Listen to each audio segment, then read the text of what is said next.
Nós vamos falar agora do setor produtivo de Rondônia. Vamos falar com o diretor executivo da AproSoja, o Victor Paiva. Antes disso, quero agradecer a você que acompanha o Ruralcast na 12ª Rondônia Rural Show Internacional, com a TV Suruí em Cacoal, a TV do Povo em Porto Velho, a SIC TV em Rolim de Moura, os 19 sites da rede e mais o Gi Paraná Notícia acompanhando o que realmente está acontecendo na 12ª Rondônia Rural Show Internacional. Victor Paiva, diretor executivo da AproSoja. A AproSoja está lançando aí um manifesto com aproximadamente entre 8, 9 e 10 tópicos para serem discutidos nesse manifesto, que são pontos importantes que tem tudo a ver com a questão do setor produtivo do estado de Rondônia. Perfeito, Tony. Em primeiro lugar, obrigado pelo espaço, tá? Em nome do nosso presidente Adair José Menegol, esteve conosco ontem, rapidinho nessas correrias, tá? E a gente agradece o espaço aí, porque é sempre importante debater e poder estar repassando, né, isso para o público em geral, como é que está o setor produtivo, principalmente o setor do soja e milho no estado, né? Esse manifesto, Tony, foi criado aí a 4 mãos, tá bem? A AproSoja, a APRON, que é a Associação dos Pecuaristas, que foi lançada, inclusive, aqui dentro da Rondônia Rural Show, na terça-feira, a FAPERON, Federação da Agricultura e Pecuária do Estado de Rondônia, e a OCB, Organização das Cooperativas do Brasil de Rondônia, tá bom? Um abraço aí para o Salatiel, um abraço aí para o Hélio Dias, um abraço aí para o Adélio Barofaldi, que são os que estão à frente aí. Todos enganjados nessa questão do setor produtivo. Entre os pontos, Victor, a questão da moratória da soja está sendo bem pontuado e aí algumas reclamações do setor. O que a gente pode falar sobre esse ponto? Tu começou bem, hein, Tony? Começou bem, tá bom. Moratória da soja, Tony, é o seguinte, é uma situação aí que o pessoal acha que é uma questão ambiental e não tem nada de ambiental, tá? É reserva de mercado, tá bom? A moratória da soja foi um acordo assinado em 2006 entre as trades, tá bom? As que compram soja do Brasil e exportam, né? Algumas ONGs e o mercado europeu, tá bom? O que esse acordo consta? Consta o seguinte, que para as trades poderem vender para o mercado europeu, elas não poderiam comprar de áreas desmatadas no Brasil. Muito bem. O nosso Código Florestal, Tony, como todos sabem, é o mais, vamos dizer assim, justo, tá bom? É o mais bruto, vamos dizer assim, tá? Do mundo. Serve de referência para o mundo todo. Ah, se todo mundo cumprisse, hein? Né? Imagina um Código Florestal brasileiro para o mundo todo, tá? Como referência mundial. Nós não seríamos tão judiados por aqui, viu, Tony? E aí, o nosso código é a partir de 2008. E esse acordo foi em 2006. Muito bem. Aí o Tony tinha 1.000 hectares em 2006, certo? E aqui na Amazônia a proporção é 20-80, né? É isso? Você pode desmatar 20%, tá? E lá em 2006 o Tony tinha, dos 1.000 hectares, tinha 100 hectares desmatados. E aí o Tony, dentro do seu direito, tá bom? Pediu a licença, tudo certo. E em 2009, em 2012, o ano passado, né? Isso para trás aí. O Tony pediu todas as licenças e desmatou os outros 100 de direito. O Tony está na moratória, tá bom? Ou seja, além do código já ser bruto, né, já ser bem limitante, já, né, reduzir a questão da reserva, o uso. Exato, esse acordo vem para passar por cima do nosso código, que já é justo, tá bem? Então, o que é isso? Na realidade, o recado que a Europa diz para nós é o seguinte, ó, vamos ter que limitar o brasileiro, porque senão nós não somos, né, não tem como ser competitivo. Porque o brasileiro ele está fadado ao sucesso. Essa que é a realidade, tá, Tony? Tá? E aí, o que é? Aí as trades, tá? Por questão de ética, a gente não vai falar o nome aqui delas, né? Mas quem conhece um pouquinho do agro, né? Sabe quais são as trades que compram. No estado, no ano passado, foi criada uma lei, tá? Em parceria, a AproSoja sempre muito junto com a Assembleia Legislativa, e depois foi lançado para o governo do estado, o governador sancionou uma lei que diz o seguinte, e não é só para a soja, tá? Para qualquer empresa, a lei diz o seguinte, se perceber que você é uma empresa que não é comprometida com o desenvolvimento do estado de Rondônia, você vai perder seus incentivos aqui dentro. tá bem? Então é uma lei bem ampla, tá bom? Que faz com que as empresas que venham para cá se comprometam legalmente, dentro da legalidade, com o desenvolvimento do Estado, tá bem? E aí tá essa situação aí, né? Isso, e tem uma lei em cima, as trades estão ainda, algumas ainda agem em cima da moratória, tá bom? E essa lei tem que ser colocada em prática, tá bom? A gente faz algumas reuniões com o governo do estado, né? Isso, com a Cefim, inclusive, tá? Para que seja colocada em prática essa lei aí, tá bom? A moratória da soja é isso aí. Sim, é uma lei que foi aprovada, tem a questão da temporalidade lá, de 2008, mas se é uma lei mais recente que tem tudo a ver com os anseios de quem realmente produz. Isso, e assim, ó, Tony, essa questão da moratória, além de ser ilegal, porque não tem nada a ver com o ambiental, para início de conversa, Tony, o justo seria o seguinte: bom, tá bem, vamos conversar depois então sobre esses outros 100 hectares que o Tony desmatou, tá bom? Mas as trades têm comprado o restante, tá bom? Tanto daquela propriedade como das outras propriedades do Tony, porque estão limitando o teu CPF, estão limitando o CPF do produtor. E no raio de 150 quilômetros daquela área que você desmatou, mesmo legal, se você tiver outra propriedade também, não compram, tá bom? Então o ideal seria o seguinte: bom, já que vocês querem continuar, né? Então, seja uma opção para o produtor, é isso? Para vender o restante da produção do restante dos talhões, né? Do restante das áreas, tá? Mas isso não está acontecendo. Termina limitando o CPF do produtor, tá bem? Isso, Tony, geralmente acontece quando o mercado não está maduro, tá? Essa que é a realidade, tá bem? Porque essas trades, elas agem desta forma porque o estado de Rondônia é um estado novo, é um estado em transição, é um estado em formação. Visto isso até pelo Rio Madeira, né? O próprio Rio Madeira, né, que é o nosso principal rio, ele não é um rio que tem o seu leito definido, né? Cada ano é um, não é isso? O banco de areia muda para lá e para cá, né? É o espelho do estado. O estado tá em formação. No momento que esse mercado se estabilizar, com certeza esse tipo de coisa não vai acontecer, porque aí os mercados vão fechar para essas trades que agem dessa forma. Um outro ponto bem importante, Victor, que está sendo pautado nesse manifesto, é a questão dos embargos gerais e preventivos, né? Na opinião da ProSoja, é um desrespeito que diz a Constituição. É um outro ponto, né, que vocês estão questionando e tentando achar uma solução, um caminho para resolver. Tony, esses embargos aí, né, sinônimo de IBAMA, né, tá bom? Isso aí é uma novidade agora, né, que veio. E ali começou por Porto Velho, né, isso, uma lista enorme de produtores ali, onde às vezes o produtor não tem culpa nenhuma, às vezes a área não é nem dele, é uma sobreposição. E qual que é o impacto disso, assim, de forma ampla, pelo teu conhecimento, o impacto desses embargos para quem produz ali? Inviabiliza a propriedade, é muito parecido com a moratória. Né, isso, só que a moratória é para uma ou outra trading, que faz parte desse acordo lá da Europa, né? E o embargo do IBAMA não. De quem produz. O embargo do IBAMA é uma questão ambiental. E tem... Deixar uma coisa bem clara aqui, né, Tony? A ProSoja, ela é pela legalidade, tá? Certo? O ilegal tem que pagar. Tem que ser multado, mesmo porque tem produtores que estão na ilegalidade, que eles estão bagunçando o setor.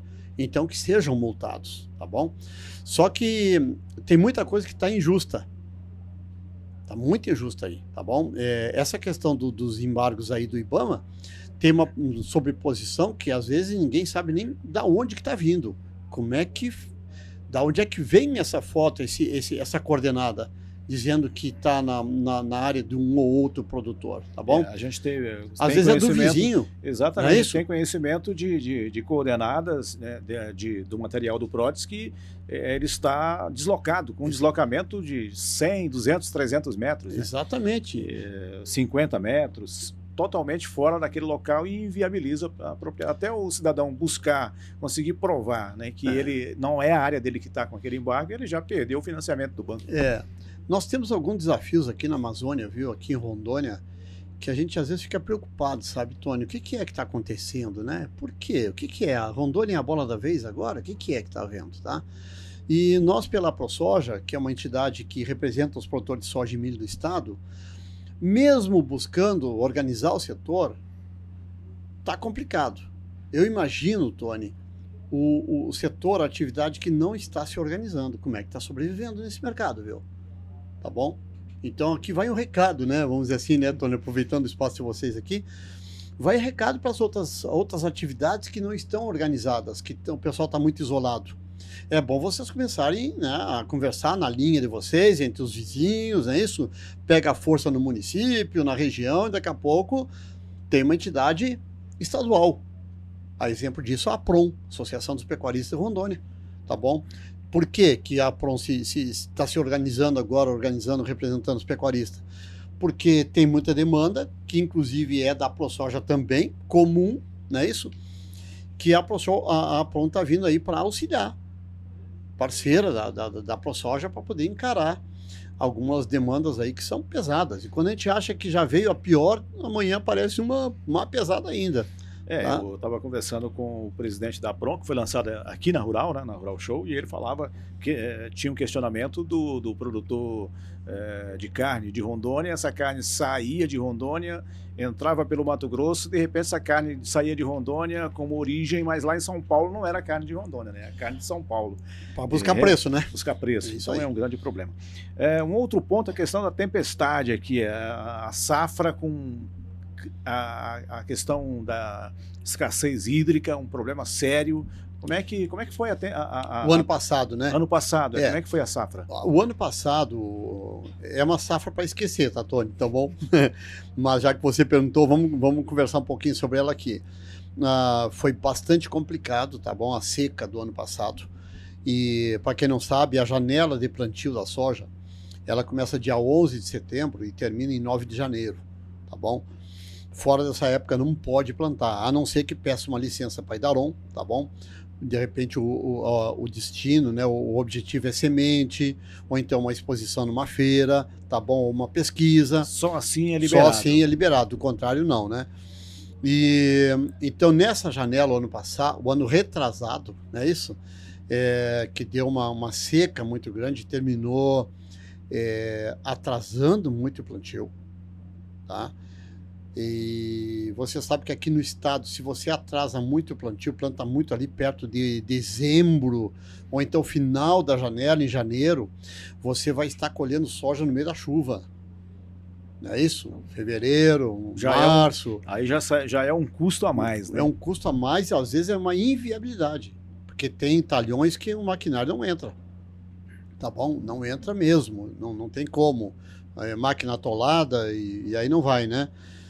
E fora o desenvolvimento da lavoura, que foi muito ruim para quem plantou cedo, o desenvolvimento foi muito ruim da lavoura, tanto é que a média de produtividade do estado de Rondônia é 60 sacas por hectare, certo? A safra 23, 24, a média baixou para 52 sacos. Então, quando tem um produtor que usa um pacote tecnológico, não é isso? De 50, 52 sacos, trocou 6 por meia dúzia. Qualquer bobeada ele entrou no vermelho. Tá bom? Então, por isso que eu falei que é uma safra, a passada, né? É uma safra para esquecer, porque ali pegou muito produtor investindo, tá bom? E aí terminou as dívidas agora, né? Vindo, tem muito endividamento aí. Os bancos estão muito preocupados com a inadimplência alta, tá? Inclusive, isso aí vai afetar agora a próxima safra aí, tá bom? A ProSoja vai ter que começar a conversar com os bancos aí para ver como é que eles entendem essa próxima safra, tá? Para que o produtor possa se viabilizar, tá bem? Quanto menos impacto, melhor para conseguir sobreviver e encarar esse mercado tão complexo. Porque o produtor de soja, ele depende do banco, viu? Tá? Ou do banco ou de um fornecedor. Tá bom? Tem fornecedores privados, né, que às vezes financiam o produtor e depois recebem em soja ou milho. Um outro ponto que a gente acha interessante, tem sido questionado, a mídia de Rondônia tem dado um destaque à questão da BR-364, a concessão, certo. E ainda para complicar ainda mais, tivemos um problema que talvez tenha um impacto, já tenha esse impacto aí no transporte da soja que vem do Cone Sul, que vem do Mato Grosso para descarregar nos portos lá em Porto Velho, que é o problema da ponte, das pontes lá do Rio Candeias. Mas perfeito. Pontes do Rio Candeia e mais o problema da concessão da BR-364. Então, é para ficar esperto mesmo, né? Tá bom? Tony, é assim, ó, a concessão da 364, tá? Isso aí, a gente participa das reuniões, né? Nós somos convidados também a debater sobre a situação. Parece que foi uma coisa definida de um jeito sem muita transparência, sem muita conversa, sem muita conversa, com quem realmente utiliza a BR, né? E aí assim, ó, uma concessão que foi fechada aí com pedágio de R$18,80 por eixo, não é isso? Isso aí numa carreta, né, que vem do Cone Sul, por exemplo, tá bom? Que vai para Porto Velho com soja e volta vazia. Ele vai passar por 7 praças de pedágios, R$18,80 por eixo. Se ele não levantar 1 ou 2 eixos da carreta, ele vai pagar a carreta inteira. Isso aí somando ida e volta, dá R$2.368. Isso aí no saco de soja hoje, no valor da soja hoje, Tony, é 2% em cima do saco de soja. No milho, no valor de hoje, é mais de 4% em cima do milho. Isso é altíssimo, já que as margens de lucro estão muito pequenas. E quando você começa, né, uma taxa aqui, mais uma taxa ali, daqui a pouco o produtor está trabalhando para o posto de gasolina, está trabalhando para o fornecedor, né, isso para... E não sobra nada no final, né? Mas uma coisa que chama muita atenção nessa situação, Tony, que é mais uma percepção mais interna e mais minha, assim, sabe, dessa análise, é o seguinte, Tony, o caminhão, o produtor que está no Cone Sul, se ele olhar e dizer assim, para aí só um pouquinho, como é que é o negócio? Quer dizer, então, que vai onerar na minha planilha R$2.368? Para aí, deixa eu fazer um cálculo. Quanto é que é para eu, em vez de subir para Porto Velho, eu descer em direção ao Mato Grosso e encontrar uma ferrovia? Tá bem? E eu tenho a opção de voltar cheio com alguma mercadoria e entregar aqui dentro do estado. Tá bom? Isso eu estou falando do produtor do Cone Sul dentro do estado. Fora toda a produção do noroeste do Mato Grosso, que é muito maior que a nossa. Muito maior. Imagina se esse pessoal começar a virar a cabeça para lá de lá. Como é que fica o desenvolvimento do estado?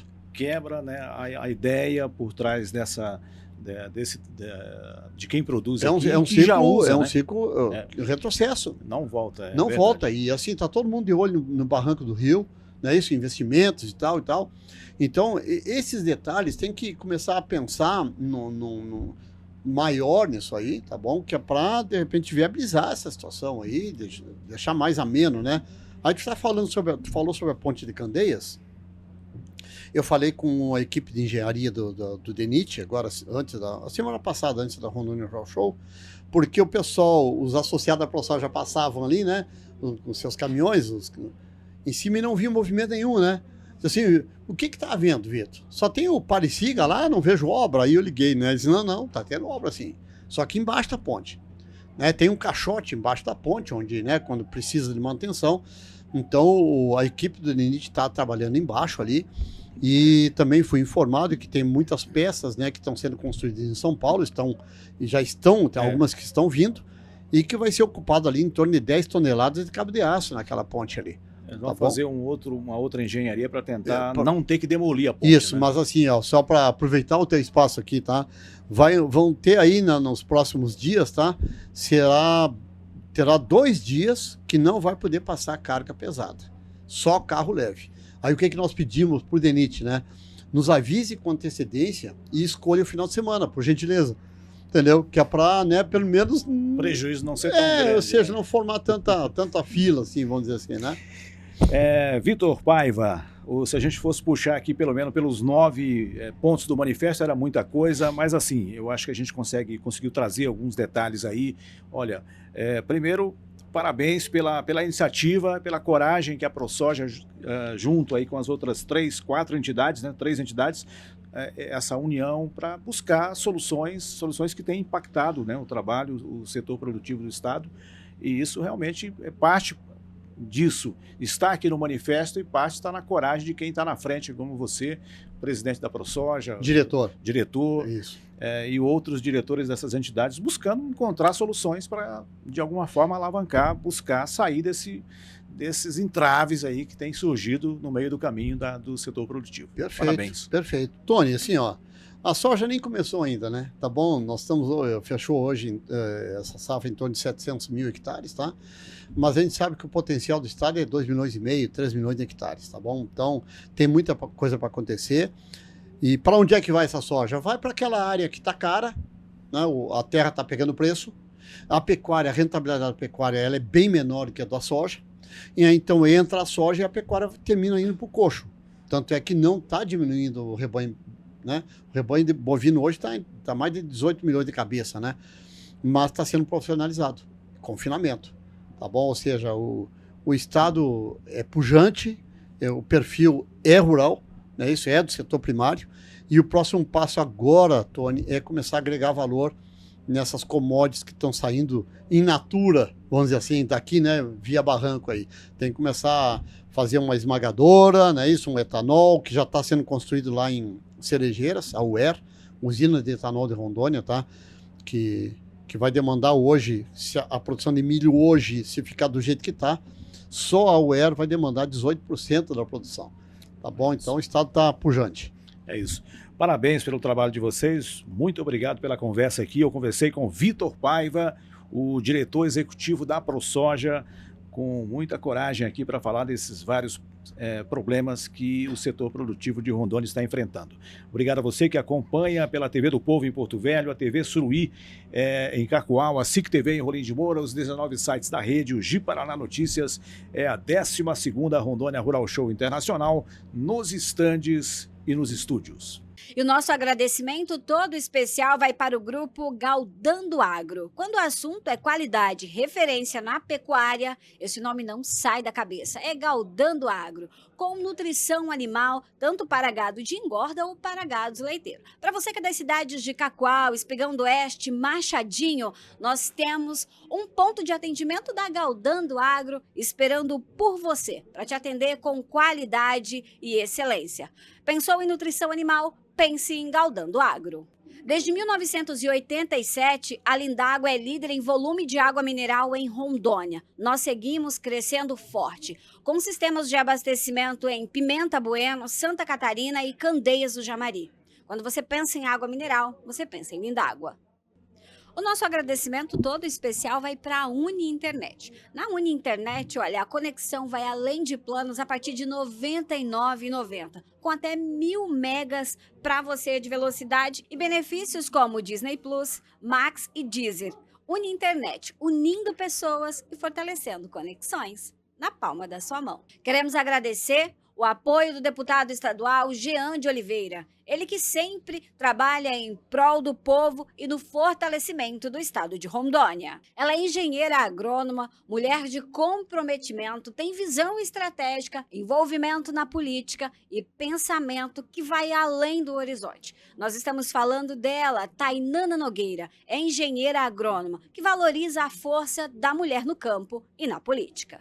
Este episódio tem um oferecimento do Grupo Santa Helena Atacarejo. Economia de verdade para sua casa e para sua família. A qualidade e a confiança que você já conhece. Grupo Santa Helena Atacarejo. Agradecemos a NBS Telecom Internet com qualidade, conectando você seja no campo ou na cidade. Onde tem NBS, tem internet com qualidade. Clínica Tati Berno, um espaço pensado para você cuidar da saúde, do bem-estar e da sua autoestima. Quando pensa em cuidados com você, pense Clínica Tati Berno. Este episódio tem o sabor dos cortes especiais Santa Helena. o sabor da nossa terra diretamente para sua mesa, com a qualidade que você e a sua família merece. O nosso agradecimento todo especial vai para Jacomim Agropecuária e Irrigações. Qualidade de vida e melhorias para você, homem e mulher do campo. Richter e Rache Advogados, com sede em Cacoal e Apuí.